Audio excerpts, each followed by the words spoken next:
Bon, alors dans la suite du cours de tout à l'heure, je vais vous montrer les éléments de voile, de gréement et d'accastillage qui nous permettent de mieux appréhender toute la partie aérienne des bateaux qui sont conservés dans les musées en France.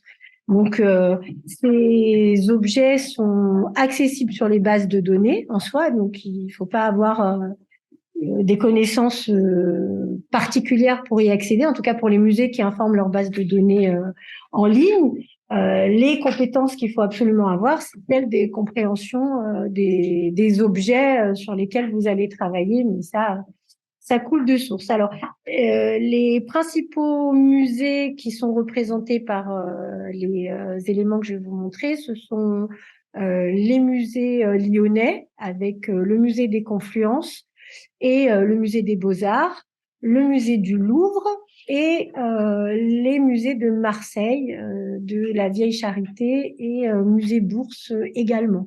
Alors, comme je vous ai dit, ces objets-là sont susceptibles de se retrouver ailleurs dans les collections des musées nationaux français et même des petites collections. Donc en soi, c'est un patrimoine qui demande à être exploité sur le plan scientifique et qui pourrait être aussi le sujet de mémoire de recherche. Alors, il s'avère que le point commun entre ces objets, c'est leur origine. Ils sont tous principalement... Alors, je ne sais pas comment je fais pour le diaporama. Là, voilà, juste comme ça. Donc, ils sont principalement tous originaires d'Égypte. Alors, c'est assez circonstanciel. Et ces circonstances sont principalement motivées par le fait que, comme vous le savez, Champollion a déchiffré les hiéroglyphes. Donc, on fête cette année le bicentenaire du déchiffrement. Et comme le déchiffrement était français, l'égyptomania est aussi une spécialité française, même si l'égyptomania va se retrouver également en Angleterre et aux États-Unis, hein, pas toucher l'ensemble du monde, et principalement les pays occidentaux. Et les collections en fait égyptologiques vont venir agrandir les principaux musées européens, à la fois parce que le public en est féru, mais également parce que chaque chercheur va tenir à avoir sa concession en Égypte. Et jusqu'à la découverte du tombeau de Toutankhamon, les fouilleurs avaient le droit de propriété sur la moitié des découvertes. Donc, si le British Museum fouille à Luxor, la moitié des découvertes appartient au British Museum, et c'est comme ça que des collections vont se constituer à l'étranger. Après, il y en a d'autres qui sont issus d'achats clandestins et de vols, hein, mais pour autant, avant 1922, la législation égyptienne était plus souple quant à l'acquisition de trésors nationaux. Après 1922, au vu de l'importance du tombeau découvert par Howard Carter, l'Égypte a réformé ses lois et a maintenu à ce que l'ensemble des collections découvertes en Égypte restent exclusivement sur le territoire égyptien, ce qui parfois pose problème quand on doit mettre en place des analyses particulières, puisqu'en Égypte, on n'a pas forcément la technologie pour, et les Égyptiens ne sortent rien du territoire, sauf sous autorisation très spécifique. Si un jour vous êtes emmené à travailler en Égypte, vous pouvez être interdit de fouille si vous emmenez des coquillages et que vous êtes chopé à la douane avec ces coquillages. C'est pas le seul pays qui protège son patrimoine. D'autres pays ont les mêmes législations, mais voilà. Donc fortement, la plupart des découvertes qu'on va avoir dans les musées européens sont antérieures à la découverte du tombeau de Toutankhamon. Alors, un des principaux éléments qui m'a particulièrement intéressée, ce sont ces anneaux de Karg. Alors, rappelez-vous, tout à l'heure, on a vu un ensemble d'anneaux découverts sur Port-Vendre 1. Et ces anneaux sont conservés au musée du Louvre. Et ce qui est très intéressant, c'est que un a été daté grâce aux textiles qui sont encore présents sur l'anneau, et ils sont toujours identifiés comme des anneaux de rideau de période ptolémaïque. Sauf que maintenant, vous êtes très forts tous en identification de voile. vous remarquez aisément que le fragment de textile est assez caractéristique des voiles à sangles de renfort et que au niveau en fait du liage qu'il va avoir de la couture, l'assemblage entre l'anneau et cette lisière, on a quelque chose de répétitif, comme on a pu le voir sur l'anneau de la gazelle ou l'anneau de l'inconnu de Lyon. Donc cet ensemble n'est pas un ensemble homogène. C'est un ensemble qui est composé d'anneaux qui proviennent de différents musées, dont un anneau qui est conservé au musée des Beaux-Arts de Lyon, mais il est présenté comme un jeu d'anneaux de rideau. Donc, on a dans la même idée des éléments tout à fait intéressants pour la connaissance du matériel utilisé sur les bateaux et à l'usage des voiles. Cet anneau réalisé en cordage, et ce qui est extrêmement intéressant, c'est que les autres exemples que j'ai trouvés de ce type d'anneaux, je les ai rencontrés sur le site de Jarf. Donc ce sont des anneaux qui sont inédits, et dont l'usage encore reste à déterminer, mais qui ont été découverts dans un arsenal. Et il est tout à fait probable, donc cet ensemble est conservé à Marseille et provient de la collection Clobé. C'est une collection très importante qui a été répartie entre le musée du Louvre, le musée de Marseille, enfin les musées de Marseille et le musée des Beaux-Arts, ainsi que le musée de Rome. Il est tout à fait possible qu'il s'agisse de fils destinés à la réalisation de voiles de bateau. Le problème de la collection Clobé, c'est qu'on ne connaît pas très précisément l'origine des objets qui la composent, si ce n'est la provenance égyptienne avec certitude. Parce que Clobé, en fait, était un médecin qui qui faisait partie de l'expédition de Napoléon Bonaparte, la première expédition à laquelle avait participé Champollion, et il va offrir ses services au bey du Caire après l'expédition en tant que médecin, et il va gagner l'appellation de Clobé puisqu'il a travaillé pendant longtemps auprès de la cour. Les beys sont des princes ottomans qui représentaient le pouvoir ottoman au XVIIIe siècle. Et donc, il va se constituer une importante collection d'objets égyptiens. Et après son retour d'Égypte, il va la proposer en vente aux différents musées européens. Il va pas trouver le prix qui l'intéresse. Et puis, finalement, après son décès, elle va être cédée à une somme moins importante au musée que je vous ai cité tout à l'heure. Et donc, du coup, en faisant attention aux éléments qu'on peut retrouver dans les collections, on va identifier des éléments de ce type-là. Alors, ce sont là encore des anneaux réalisés en cordage, probablement une poignée. Et eux ont été découverts dans les fouilles de l'ancien port de Marseille et qui sont conservés au musée situé dans le centre commercial Bourse.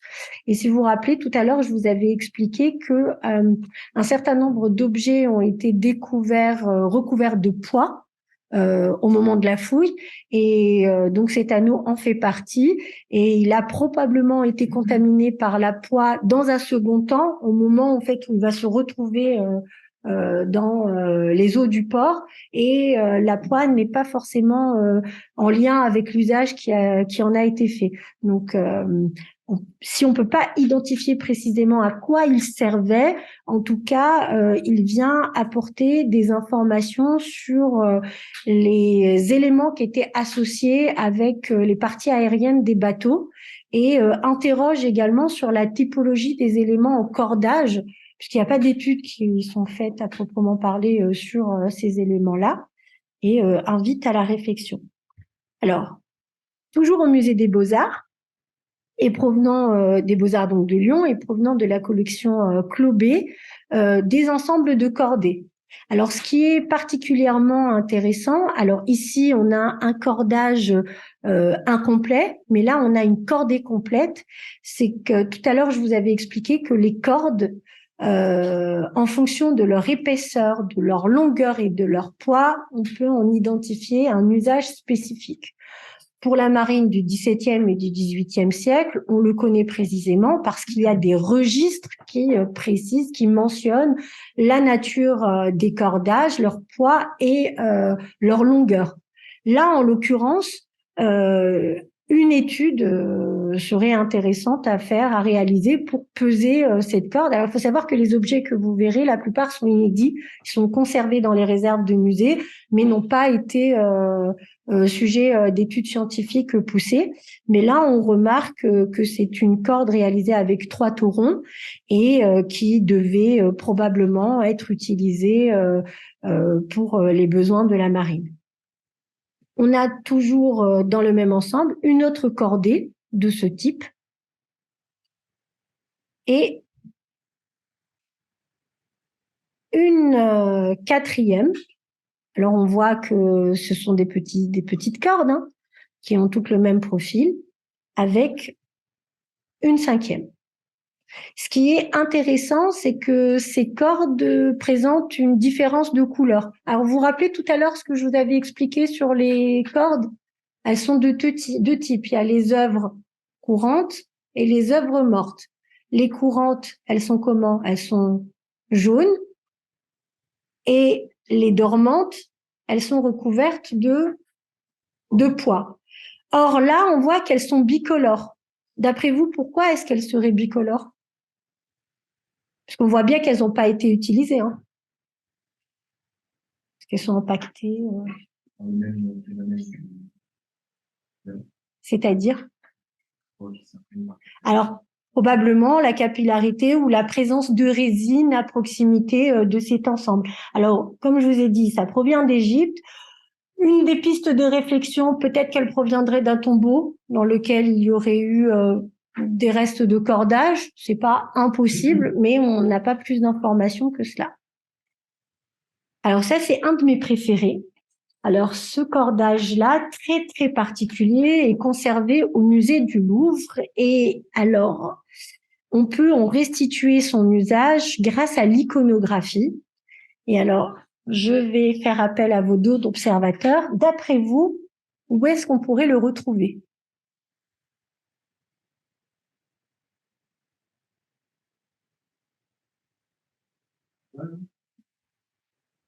Où ça? Exactement, tout à fait. Donc ici, on a cet objet totalement inédit avec une double boucle. On voit bien que il y a un usage des cordages qui optimise leur aptitude à la traction avec des cordes d'épaisseur différentes qui sont entremêlées et il est fort probable qu'il devait servir, alors peut-être pas au Mathia du Mât, ici c'est un bateau de l'Ancien Empire, donc la période de Khéops. Le relief est conservé aux États-Unis au Metropolitan Museum. Alors là, on voit en fait que c'est un mât bipode sur lequel en fait est dressée une voile qui prend le vent en vent arrière. Et on voit bien que les manipulations, elles se font du coup sur l'avant de la voile. C'est ce que je vous expliquais tout à l'heure par rapport aux usures qu'on peut retrouver sur les restes de voile. Et on retrouve des anneaux qui permettaient de manipuler les voiles. Et il est probable que le cordage qui est conservé au musée du Louvre devait peut-être trouver un usage de maintien au niveau des vergues supérieures et pas forcément à ce niveau-là, puisque bien qu'on n'ait pas d'échelle, on imagine une cordée assez longue et assez épaisse pour maintenir le mât au niveau de la sole. Et les éléments qui nous permettent aussi de réfléchir sur l'usage de ces cordages, qu'on utilise en partie aérienne du bateau, ce sont les modèles. Tout à l'heure, je vous en avais parlé. Alors, l'Égypte ancienne va produire des modèles à une période qui s'appelle le Moyen Empire.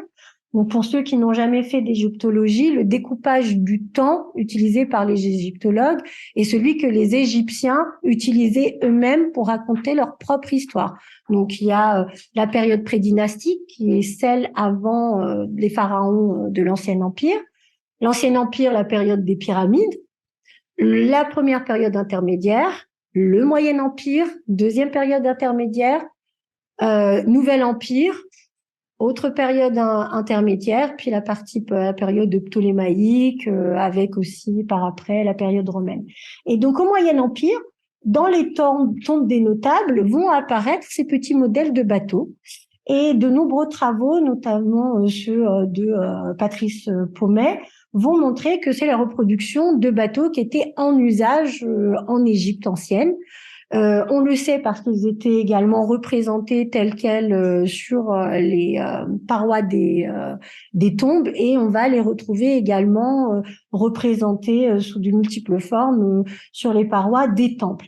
Et là, ce qui est particulièrement intéressant, c'est de voir l'équipement de ce bateau, où on va trouver l'aménagement d'une sorte de cabine avec un dé, et la manière dont est représenté le mât, qui n'est plus bipode, avec deux vergues en partie supérieure et inférieure, et cette voile qui est réalisée à partir de la couture de deux grandes parties de l'aise.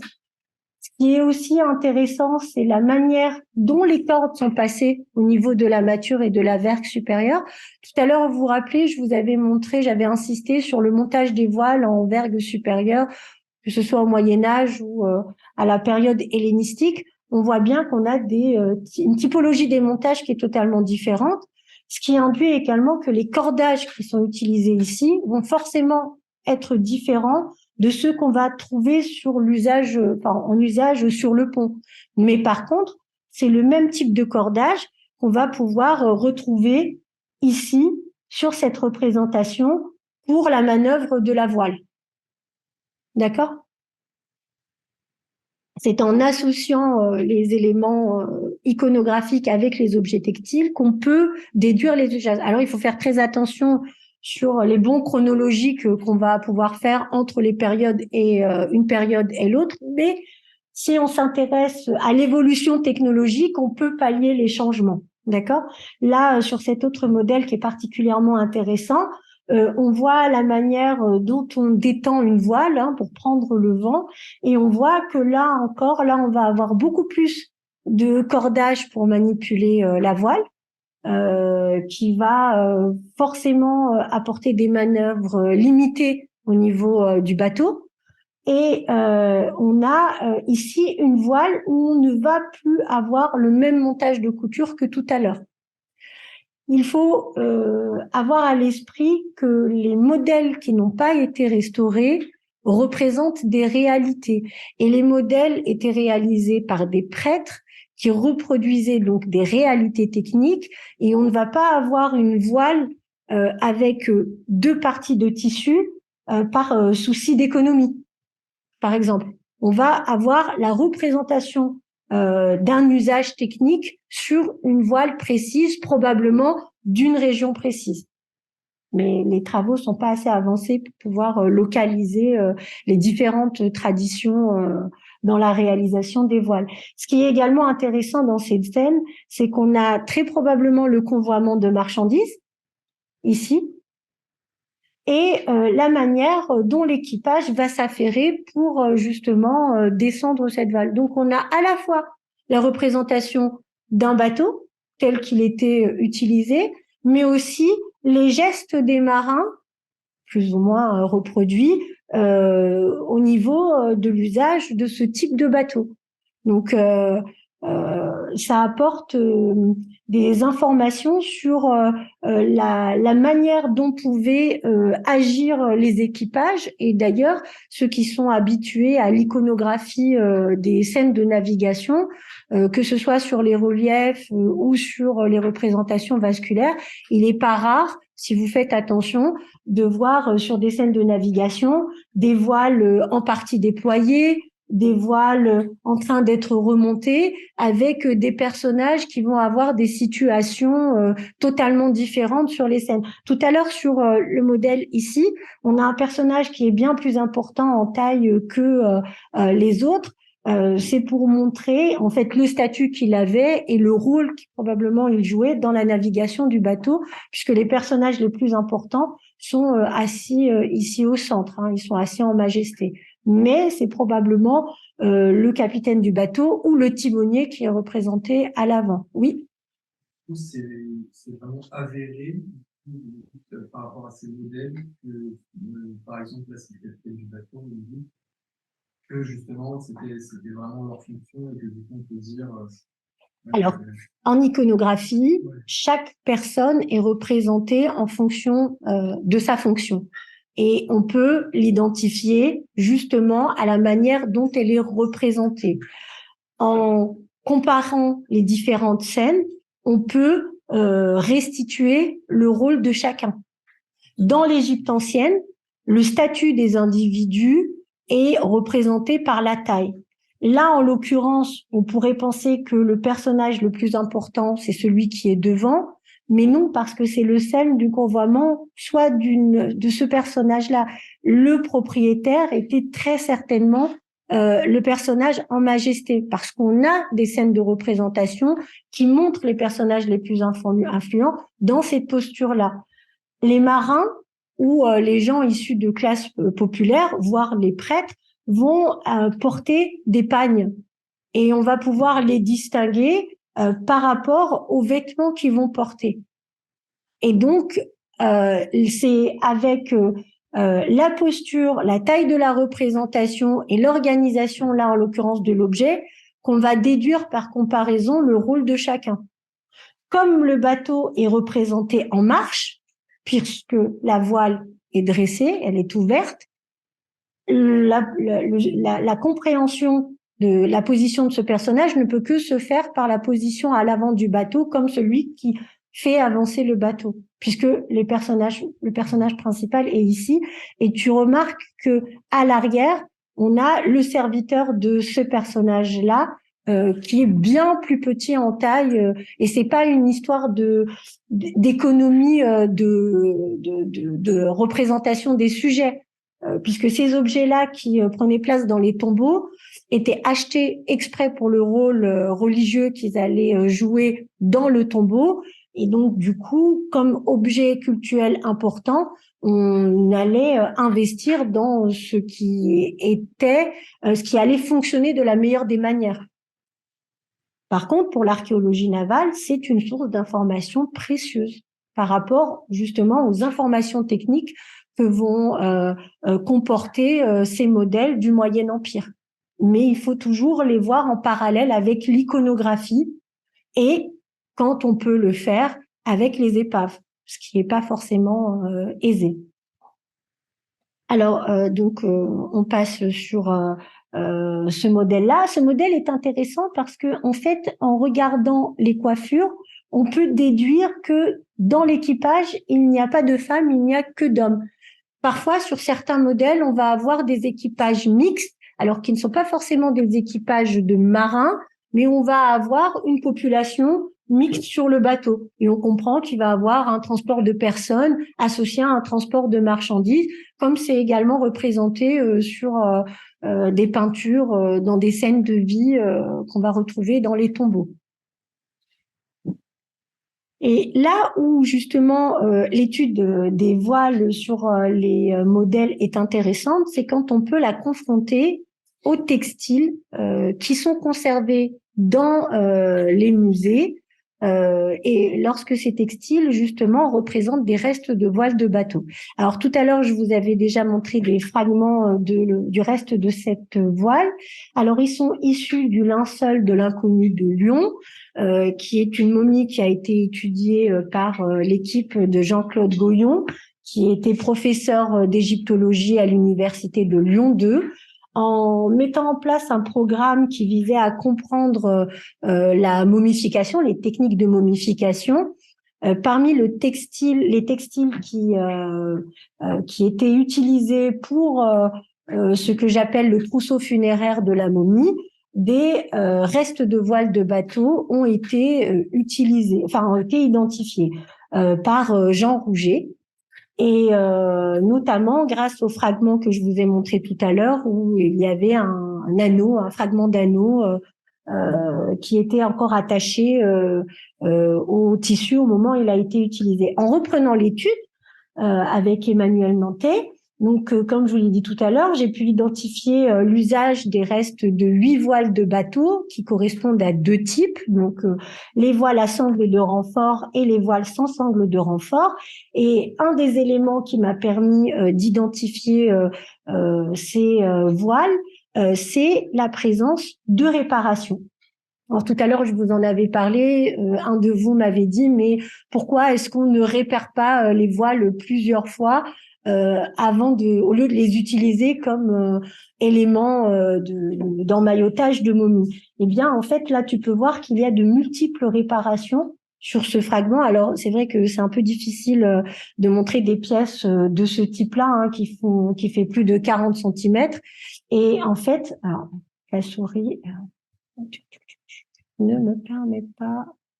Alors, je ne maîtrise pas assez la souris pour pouvoir pointer sur la photo. Alors, ah voilà, elle est là. C'est bon, c'est parfait. Alors là, vous remarquez qu'il y a une première réparation ici. Ici, une couture de bordure entre laises. Vous vous rappelez tout à l'heure le modèle avec la couture au milieu? Voilà, ça c'est une couture de bordure de laise, avec une autre réparation ici, une autre réparation ici, et de ce côté-là, également encore une autre réparation. Et ce qui est intéressant sur des fragments de ce type-là, c'est de voir comment en fait la réparation va se superposer sur les fragments de voile qui sont plus anciens, pour justement pouvoir utiliser la voile jusqu'à ce que les fils qui la composent ne permettent plus la résistance au vent. Et donc, en fait, on fait un peu comme un paléographe, hein, une étude des réparations qui sont réalisées. Et ce qui est intéressant sur ces fragments de voile, c'est qu'on va se rendre compte que les réalisations, enfin la réalisation de patchs de réparation ne se fait pas comme ça. Donc, il y a une réalisation raisonnée qui va être mise en place au moment de la réparation pour optimiser les aptitudes mécaniques de la fibre, puisqu'il faut s'imaginer que là où il y a une réparation, c'est qu'il y a eu faiblesse, donc il y a un trou. L'idée, c'est que le trou, il se ragrandisse pas par après et que le tissu récupère de la résistance. Donc, la réparation se fait de manière très spécifique. Et au niveau des matériaux des réparations, eh bien, sur certaines laises, j'ai pu remarquer qu'il y avait une toile principale qui était en lin avec des réparations en tissu de coton. Donc, du coup, on va utiliser des restes d'autres voiles pour réparer les voiles. Là encore, on est dans l'économie de la réparation et c'est assez intéressant puisque quand les coutures sont très nettes, on peut relever une réparation réalisée en atelier, mais parfois on a des réparations où on voit que la couture a été plus active et on peut imaginer qu'elle a été exécutée sur le bateau pour des besoins imminents. Mais ça, c'est en mettant un petit peu plus de temps à étudier le fragment. Pareil, au niveau des coutures, les coutures qui permettent d'assembler les fragments de laise sont totalement différentes des coutures qui vont être utilisées pour la réparation. On va avoir des points différents. Et l'espace même entre les points de couture est différent, qu'il s'agisse de la couture entre deux laises ou des coutures de réparation. Et ce qui est intéressant, quand on a une quantité de tissu plus importante, eh bien, on peut même aller jusqu'à retrouver des mains différentes qui ont cousu un fragment de voile, avec des mains plus approximatives ou des mains beaucoup plus hâtées, comme on pourrait le faire sur un texte qui a été pris en copie avec des personnes qui maîtrisent la langue et qui vont limiter les fautes ou des personnes qui copient quelque chose qu'ils ne comprennent pas. Donc, il y a toute une archéologie de la réparation et de la couture qui peut se faire en plus de l'identification des matériaux et du type de réparation qui peut être réalisé. Alors là, encore une fois, quand on travaille sur ces réparations, forcément, au niveau de la réflexion, une fois que la réparation a été identifiée, cette réparation est nécessairement à mettre en lien avec les régimes de vent qui étaient utilisés pour la navigation. vu que la réparation est la conséquence d'un usage, que cet usage est en lien avec les régimes de vent qui étaient appliqués sur les voiles. Et à terme, lorsque le travail sur justement le relevé des différentes usures sur les voiles sera fait, peut-être qu'il sera possible d'identifier des usures qui seraient plus caractéristiques d'un parcours par rapport à un autre. Alors pourquoi est-ce que je vous dis ça? Tout à l'heure, je ne l'ai pas abordé avec vous, je vous ai dit que j'ai identifié plusieurs restes de voiles de bateau utilisés pour la momification d'animaux ou d'êtres humains.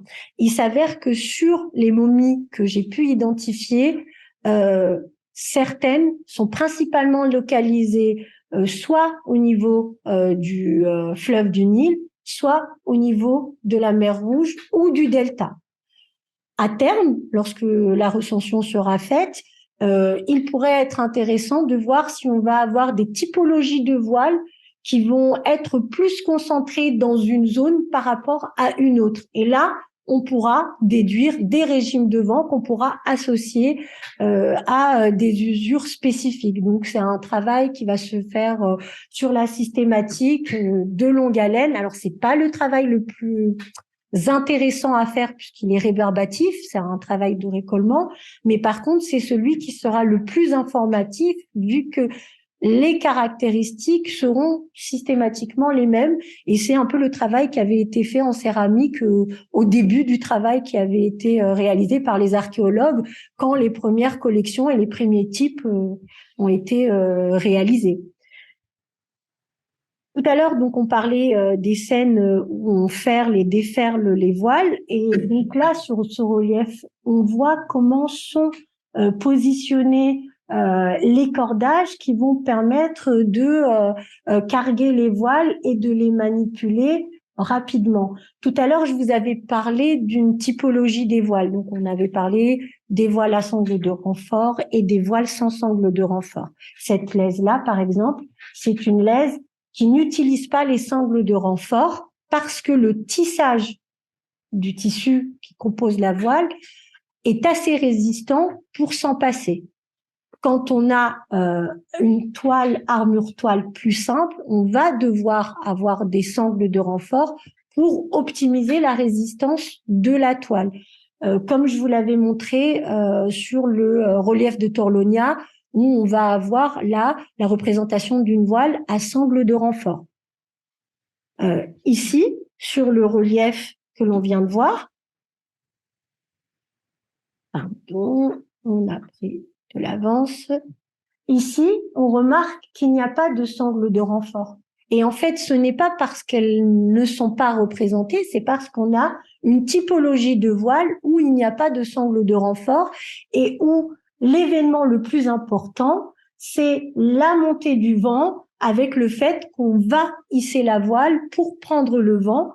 Et c'est d'autant plus accentué par la présence des flots qui sont stylisés pour montrer le mouvement, introduire le mouvement dans la scène. Et on voit bien, comme pour les modèles égyptiens, que chaque marin a une position très particulière.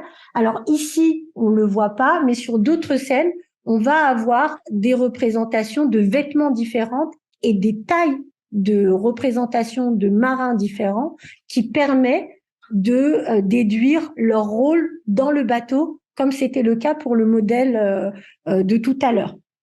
Et donc, toujours sur ces voiles qui font partie des collections des musées français. Donc, on est toujours dans la collection des momies du musée des Confluences de Lyon. Alors, j'ai passé près de 2 mois à travailler sur cette momie de chien qui provient de la nécropole d'Assiout. Assiout, c'est à peu près en Moyenne-Égypte. Et alors, cette momie est particulièrement intéressante parce qu'elle est totalement recouverte de fragments de voiles de bateau différents. Donc, les voiles de bateau vont être récupérées.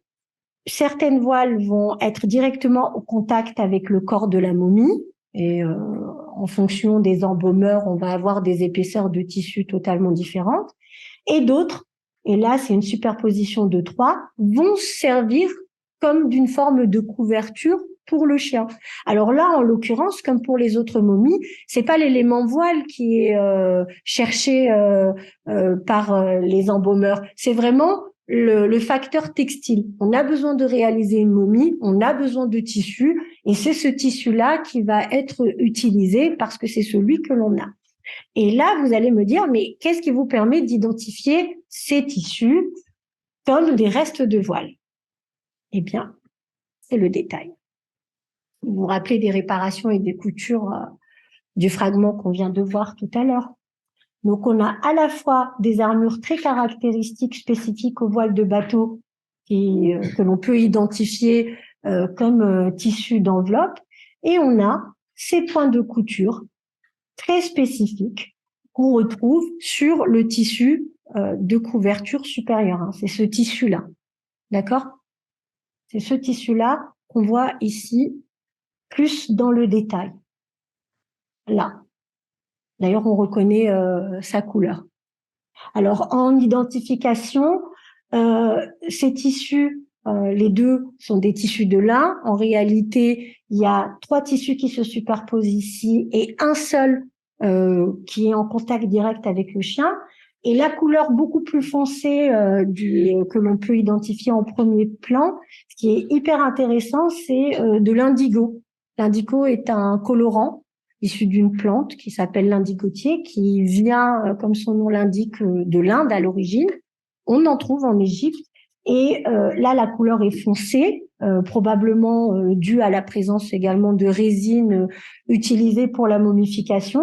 Mais lorsqu'on soumet l'indigo à une lumière UV, en fait, il apparaît violet. Et donc, on peut l'identifier comme ça. Et alors, pourquoi est-ce qu'on a utilisé du bleu pour la momification? Aucune idée. Il est très probable que ce bleu ait été déjà présent sur la voile de bateau. Et comme la voile était recouverte de bleu, eh bien ce bleu se retrouve avec la momie. Donc il n'y a pas de lien direct avec la momie, c'est un lien avec le premier usage du textile. Je vous ai dit que cette couverture, en fait, est réalisée à partir de 3 fragments de tissu distincts. Eh bien, en soulevant les textiles, j'ai pu remarquer la présence de fibres qui ne sont pas présentes sur les tissus, qui témoignent du stockage, en fait, des tissus avant leur utilisation pour la momification. Et notamment, il y avait des fibrilles de laine entre les tissus. Et comme je vous l'ai expliqué tout à l'heure, la laine, qu'elle soit un élément composant le tissu ou qu'elle soit présente en tant que pollution, est normalement proscrite des usages religieux. Donc, on n'utilise pas la laine pour la momification et les prêtres ne portaient pas de vêtements réalisés en laine. Elle était totalement interdite. Donc, forcément, la présence de laine est une sous-conséquence de l'utilisation de tissus de réemploi et de tissus de réemploi qui étaient stockés, dans lesquels il y avait nécessairement un stockage avec des matériaux très différents utilisés pour la momification. Alors, il est certain que ces momies, bien que représentant des dieux, il faut savoir que la momification d'animaux, alors non pas que les Égyptiens, c'est la réputation qu'on leur donne, hein, croyaient, apprécier les animaux plus que d'autres populations. C'est que les animaux, tant qu'ils sont des animaux et vivants, sont des animaux. Par contre, lorsqu'ils sont à l'état de momie, ils représentent une divinité. En l'occurrence, le chien, soit il représente Opoaout, soit il représente Osiris, qui sont des divinités en lien direct avec la mort. Les momies animales apparaissent chronologiquement dans l'histoire de l'Égypte à partir de la basse époque. Donc la période ptolémaïque, c'est après l'arrivée des Grecs en Égypte. Oui, c'est tard, mais en fait, avec l'identification de voiles de bateau pour la réalisation de momies, on va pouvoir avoir des datations, puisque les momies animales jusqu'à présent étaient principalement étudiées en Égypte. Le C14 est quasi impossible à faire sur les momies, mais par contre, les techniques qui sont utilisées en France permettent de prélever très très peu de quantité de tissu pour justement les dater. Et à partir de là, maintenant, on va avoir une nouvelle chronologie qui va à la fois permettre de comprendre à partir de quel moment les momies animales arrivent dans un secteur bien spécifique, mais également de dater les textiles qui sont utilisés pour la momification. Et là, en l'occurrence, pour ce qui nous intéresse, nous, c'est le réemploi de voiles de bateau. Donc, un autre détail qui montre bien que ce textile a été utilisé hors d'usage. Oui, dis-moi. C'est pas le lin, c'est la laine. En fait, c'est l'animal la laine est considérée comme un matériau impur. C'est une règle. Donc, les Égyptiens portaient de la laine, mais les prêtres qui officiaient ne portaient pas de la laine. Et la momification, qui est un acte religieux de premier plan, exclut obligatoirement la laine. Donc forcément, si tu as une momie, là c'est des momies animales qu'on a montrées, mais si tu as une momie humaine, comme c'est le cas pour l'inconnu de Lyon, où j'ai identifié la présence de laine sur des fils de couture de réparation, la présence de tissu dans laquelle il y a de la laine induit forcément, montrera à la fois le réemploi, mais aussi le fait que la personne qui a été momifiée, c'était pas une personne qui était issue d'une caste noble, parce qu'à ce moment-là, forcément, les embaumeurs auraient proposé des tissus totalement en lin, puisqu'on le sait grâce aux papyri des Égyptiens, que au moment où la momification va se démocratiser après le Nouvel Empire, et pour la période ptolémaïque, on sait que la momification bat son plein, on va avoir plusieurs options dans la momification. On va avoir la première catégorie, la catégorie intermédiaire et la momification low cost. Et donc, en fonction de la formule qui va être choisie, on va avoir des matériaux qui vont plus ou moins respecter les règles religieuses. Ce qui est également intéressant dans la présence de matériaux très différents à l'usage de la momification, c'est déjà le témoignage qu'ils vont nous donner d'une consommation de matériaux à une période bien spécifique. Et le fait aussi que la production des voiles est tellement importante que dans un second temps, les voiles qui ne vont plus avoir un usage nautique vont être réutilisés dans une économie du réemploi secondaire et principalement être achetés par des embaumeurs. Là, en soi, on remarque sur ce fragment textile à la fois une réparation, mais également une régularité dans les perforations qui implique qu'on a prélevé quelque chose sur ce tissu avant de l'utiliser comme textile d'enveloppement. Donc vraiment, l'étude des textiles, c'est un peu la même étude qu'on ferait dans une enquête policière. Il faut s'intéresser à tous les détails. Le plus important, c'est pas identifier l'armure et le matériau. C'est vraiment relever tous les éléments qui vont apporter une information sur le premier état d'utilisation du matériau. Comme tout à l'heure avec la présence d'une couleur plus foncée, le fait qu'on va avoir des perforations particulières, les réparations, les coutures spécifiques qu'on va relever dessus, qui vont vraiment ressusciter des gestes d'artisans, puisque jusqu'à présent, la ténuité des exemples textiles mis au jour ne permettait pas de retrouver les gestes des voiliers qui fabriquaient justement ces voiles. Alors, sur une momie animale, donc la gazelle que je vous ai montrée tout à l'heure sur laquelle il y avait un anneau, j'ai pu identifier plusieurs couches de tissu qui avaient été utilisées pour l'embaumement de la momie. Donc, principalement une voile de bateau, comme pour la momie de chien que je vous ai montré tout à l'heure. Donc, la voile de bateau va venir recouvrir dans un dernier temps la momie, enfin l'animal. Mais on va également retrouver des éléments d'information textile autres que la voile de bateau. Alors, sur cette face, on n'a que des éléments voiles, avec ici au niveau de la patte, alors la photo est petite, mais croyez-moi sur parole, il y a une gaine avec des petits éléments, ici on le voit à côté de la mire, des petits cordages qui devaient servir à la ralingue en fait de la voile. Mais sur l'autre face de la gazelle, on va alors trouver une profusion de textiles totalement différentes et de matériaux. Alors cette gazelle, au niveau de l'œil, il va avoir un fragment textile qui comporte de la laine. Là encore, on se confronte à l'interdit religieux. Mais on va avoir un élément textile extrêmement rare, c'est celui-ci. En fait, ce tissu qui est recouvert d'un motif teint à la pourpre. Cette technique, en fait, qui est utilisée pour le réaliser, c'est une technique qui s'appelle l'impression au rongeage. Alors, dans l'histoire des techniques, c'est une technique qui apparaît vraisemblablement en Égypte, dans un premier temps, puis après en Asie mineure, du côté de la mer Noire. Et en fait, comme son nom l'indique, on va placer sur le tissu un produit de réserve qui va préserver les motifs qu'on va vouloir faire apparaître sur le tissu au moment où on va le placer par après dans le bain de teinture.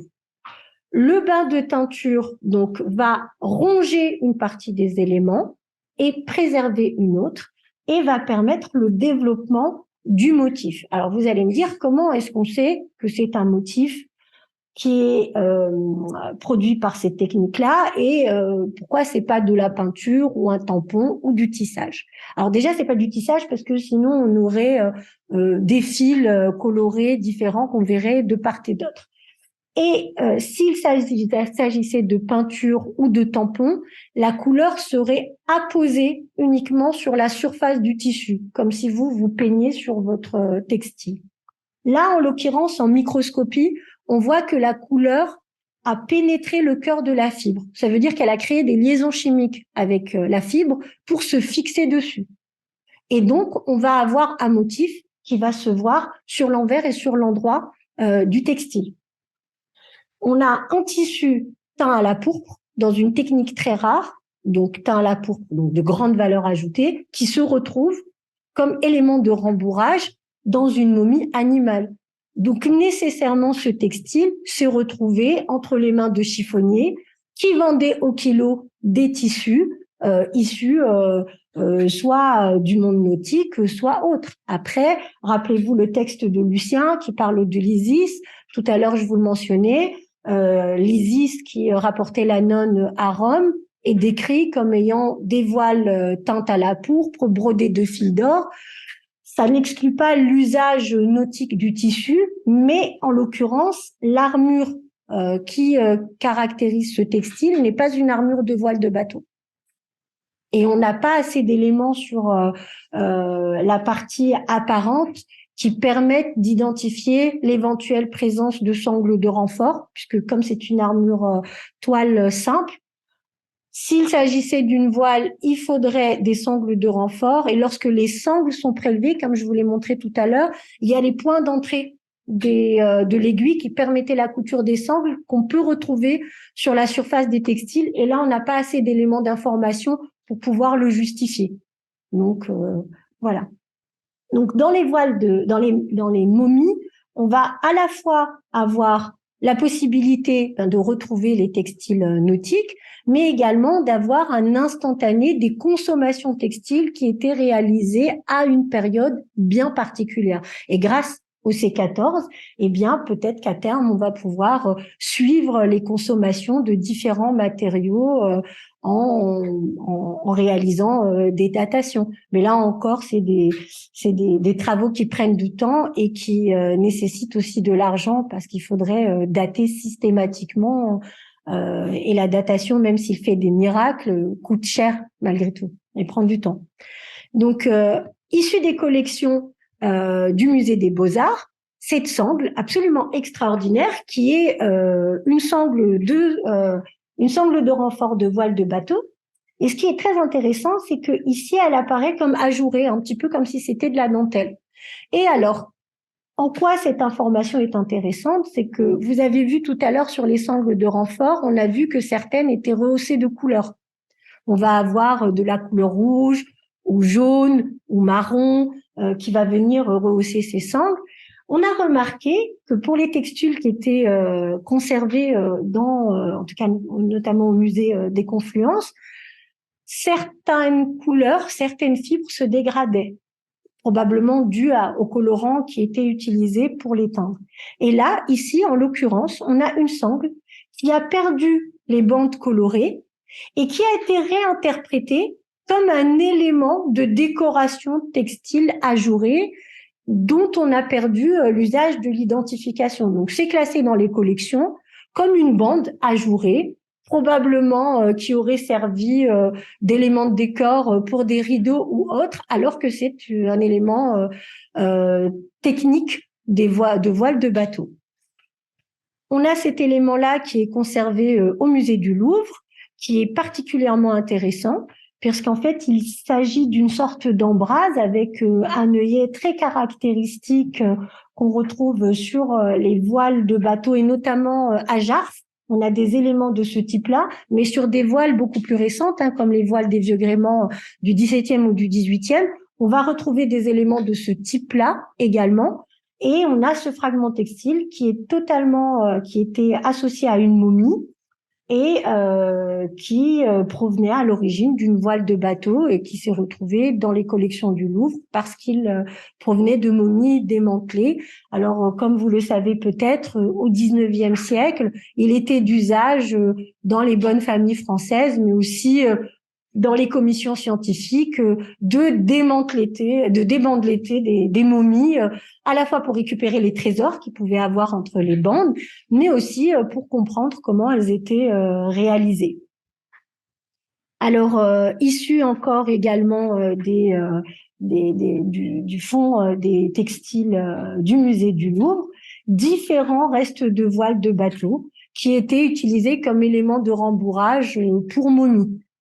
Donc, alors le rembourrage, alors pour la momification, en fait, on va avoir les tissus qui vont servir de linceul, qui vont permettre d'envelopper la momie, mais les momies ont des formes et ces formes sont, selon qu'elles soient anthropoïdes ou animales, elles apparaissent un peu comme des paquets. Et pour obtenir ces formes de paquets, on va mettre des rembourrages de part et d'autre qu'on va recouvrir de linceul de tissu. Et ces rembourrages-là, là en l'occurrence, sont des restes de voile et la différence de couleur est due à la proximité de la résine de momification qui était utilisée pour la personne qui a été momifiée. Alors, un autre exemple de ce type de reste de voile de bateau, avec très probablement du fil qui servait à coudre tout simplement les tissus. Alors, ce qui est intéressant, c'est que à la basse époque, on va retrouver systématiquement au milieu du rembourrage des momies,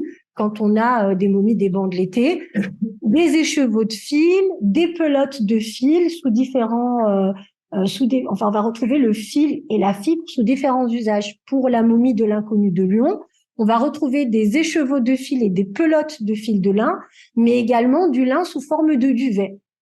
Alors, pour l'instant, on ne peut pas expliquer pourquoi on a ces différents états de la matière, mais ce qui est certain, c'est que on va retrouver plusieurs momies où on va avoir le matériau fibre sous différents états.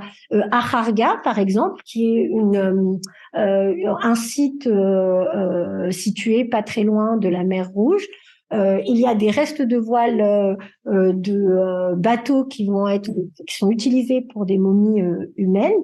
Ces voiles sont réalisées en coton et on va trouver le coton sous différents aspects, en bourre, en fil, en pelote et sous la forme de voile pour la réalisation de la momie. Alors probablement que l'usage du matériau en différents états est un usage opportuniste. Et peut-être que parmi les matériaux de récupération, il y avait également les matériaux des tisserands de voiles qui donnaient leur stock ou de maîtres voiliers qui donnaient leur stock de matériaux à la vente. Toutes les hypothèses sont possibles. On n'a pas assez d'éléments encore pour pouvoir préciser les choses. Alors, issus des collections du Louvre encore, d'autres sangles de voiles de bateau. Et là, alors pour les bons yeux aguerris, on voit ici qu'il y avait des traces de couture. Et là, on remarque qu'ici, il n'y a pas de rehaut de couleur, mais que là, on va avoir le RO de deux couleurs, du rouge et du marron, à ce niveau-là. Alors, il faut avoir de très bons yeux pour voir il faut avoir l'habitude aussi pour les déterminer. Et on a donc des sangles comme celles que je vous ai montrées tout à l'heure, ajourées, mais celles-ci n'ont pas perdu leur couleur. Donc, elles sont intactes et elles sont enregistrées comme bandelettes de momie, puisque pour la momification, on utilisait absolument tout et que certaines momies de la basse époque étaient empaquetées, un peu comme un saucisson, avec des bandelettes qui étaient issues du réemploi des voiles et donc elles prennent la douce appellation de bandelettes de momie alors qu'il s'agit de sangles de renfort. Et là, pour illustrer davantage notre propos, on revient à notre inconnu de Lyon, qui est vraiment l'élément référence qui a permis tout ce travail.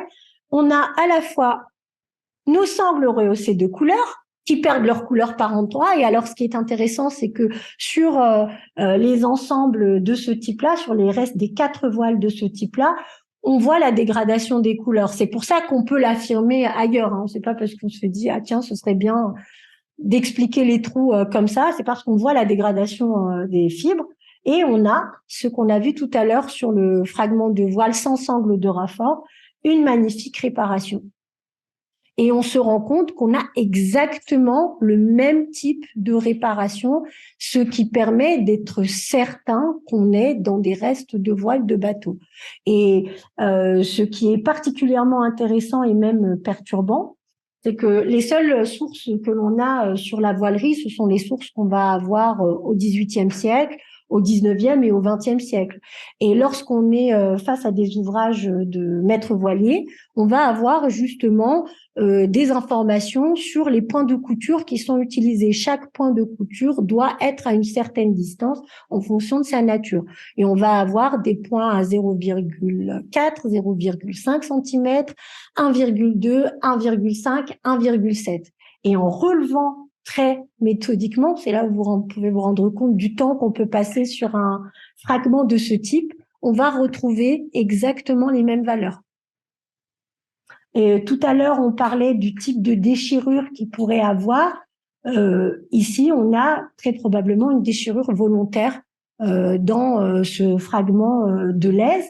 Et si on remarque bien, si on regarde bien comment les sangles de renfort sont positionnées, elles ne forment pas d'angle parfait, pas parce qu'ils n'étaient pas capables de mettre en place des sangles parallèles, mais parce qu'en fonction du type de voile, les sangles devaient être positionnées de façon précise pour la prise au vent.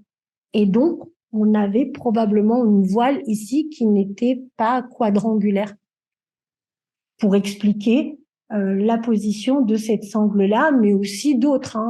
Et ce qui est intéressant sur les fragments de lèse qui sont présents dans cet ensemble, c'est qu'on a à la fois des sangles de renfort avec couleur sur une même pièce, mais des sangles de renfort sans couleur et de largeur différente.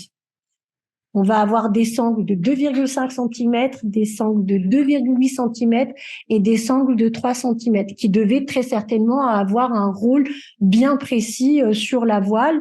Et le fait de relever systématiquement les données permettra aussi à terme d'identifier les différentes composantes des voiles et leur rôle technique précis, puisque ces objets étaient d'usage technique. On remarque aussi comment, en fait, alors j'arriverai avec la souris, comment ici la couture en dernier usage, donc lorsque le fragment ne servait plus de voile de renfort, avait été réalisé ici probablement pour un usage avant celui de linceul.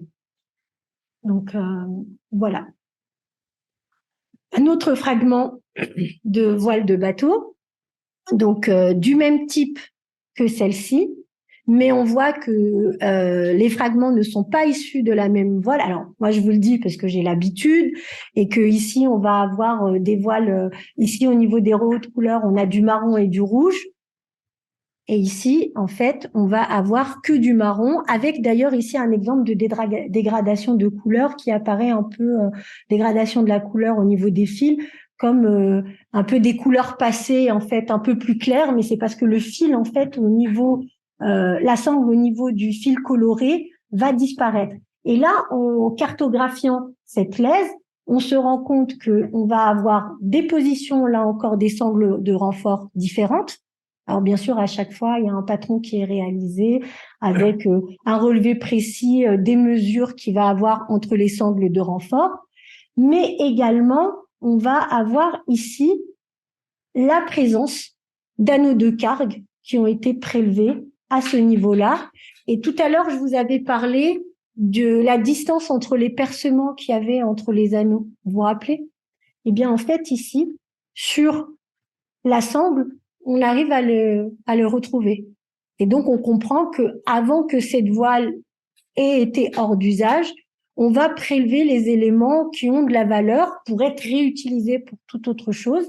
Et on peut retrouver leur emplacement en étudiant de façon précise l'information qui est donnée sur la sangle et sur la lèse. On remarque également que la sangle qui est ici est bien plus large que les sangles qui sont positionnées ici, dans ce sens-là. Parce que, très certainement, les forces qui étaient appliquées sur la voile dans ce sens devaient être plus importantes que celles qui étaient dans ce sens-là, également. Alors, pour vérifier si vous aviez bien retenu ce qu'on a dit tout à l'heure, ici, est-ce qu'on est à l'avant de la voile ou on est à l'arrière? On est on est à l'avant et en plus, on a un élément d'information, c'est qu'ici, il y avait une attache. Si vous vous rappelez le relief de tout à l'heure, les anneaux sont à l'avant pour pouvoir manœuvrer la voile. Et le vent, forcément, on le prenait en vent arrière. Alors, ce qui est intéressant quand on a plusieurs fragments de voile, c'est qu'il y a des parties de la voile à l'arrière qui vont être doublées. Et forcément, ces parties, ces éléments-là devaient être plus en contact avec le mât. Ce qui explique qu'on va avoir des épaisseurs textiles plus importantes pour augmenter la résistance de la voile à ce niveau-là, puisqu'il ne faut pas que la déchirure ait lieu. Tout à l'heure, vous étiez interrogé sur justement la résistance de ces textiles. Alors, on remarque que la chaîne est dans ce sens et que la trame est dans ce sens. Puisque comme le fragment est grand, pour prendre des photos de haut, c'est un peu difficile d'avoir tout le temps la chaîne dans le bon sens. Hein. C'est dans les rapports qu'on la retourne. Et là, en fait, on remarque que les fils restent très serrés, mais qu'on voit quand même qu'ils ont bougé. Il y a une sorte de vague qui apparaît à la surface. Lorsqu'en fait les fils de chaîne bougent comme ça et qu'il y a un petit espacement qui commence à se faire, la voile n'est plus en usage. C'est pas uniquement les réparations. C'est le fait que la chaîne ne va plus jouer son rôle au niveau de la prise au vent et donc du coup ça marque la fin d'usage et le vieillissement du tissu qui compose le fond de la lèse de la voile. Alors je crois qu'à la différence du cours, j'ai été plus courte sur le séminaire que sur le cours, mais ça vous laisse le temps pour des questions par rapport à ce qui vous a été présenté. Alors déjà, pour conclure, vous avez un panorama aussi des collections textiles dans les musées nationaux qui posent problème. Déjà, il y a un problème d'identification pour certains éléments en lien avec l'archéologie navale, notamment pour tous les petits objets comme les anneaux de cargue. Alors, je vous ai parlé de ceux qui étaient identifiés comme des anneaux de rideau, mais au musée des Beaux-Arts, un des 2 anneaux de cargue qu'ils ont dans leur collection était identifié comme une bague. Là, c'est un peu plus compliqué. Il n'a pas du tout le diamètre d'une bague, mis à part si c'est des doigts de titan. Et il est vraiment, enfin, c'est un anneau de cargue. Mais donc, on a une problématique au niveau de l'identification des éléments d'accastillage et des gréements dans les collections. On a également aussi un manque de spécialistes pour identifier ces matériaux, puisque jusqu'à présent, les tissus qui sont associés à des momies sont juste considérés comme des linceuls et on n'envisage pas des usages premiers de ces textiles. Cette perspective permet à l'archéologie navale de comprendre à la fois comment ont évolué les produits tels que les voiles, mais également d'avoir des informations supplémentaires sur les cordages. Vous avez vu que là, je vous ai montré l'exemple de 5 cordées en parfait usage, mais il y en a beaucoup plus dans les collections.